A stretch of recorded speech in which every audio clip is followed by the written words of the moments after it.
When you make a decision to dedicate your career to a movement that is supposed to help working families, and in fact does do that, you become prepared for any circumstance. Matt and I are deeply committed to the labor movement. We're deeply committed to empowering and engaging working people. And we believe that this country and this state are far better off with a strong and vigorous labor movement that's protecting people's rights and people's dignity. I am privileged to have the job that I have because I am fighting for people who are on the front lines of public service, and they're the story. That's what motivates me. Every single member of our unions does valuable work that makes a difference in people's lives. What we're going through right now for state workers, we've been going through for municipal and schools workers all over the state.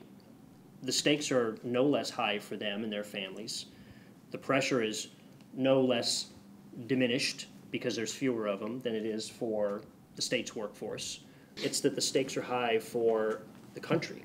We're talking about, America's role in the world. If you, want to really put it in perspective and balance, where are we without our middle class? Where are we without the American dream? We'll call out the Yankee Institute when we see them interfering with the lives of hardworking men and women here in Connecticut, which is what they've been doing. They've got tremendous firepower behind them. I mean, that's where the phrase corporate front group comes from. Money seems to be coming through the Cato Institute, which is the Yankee Institute on steroids in Washington, D.C.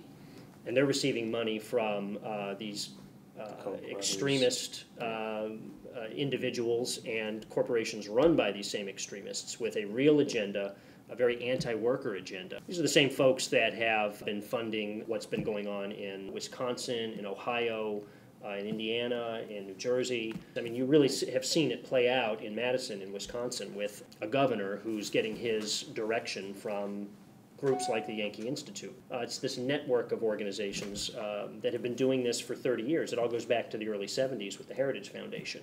I mean, it's all about breaking up unions or preventing unions from coming together. Sadly, they've been very successful at it. We are in a time of unparalleled crisis and unparalleled attacks on unions, on working people, and on the middle class. So I've never been more motivated to fight, and I've never been more motivated to try and help make a difference.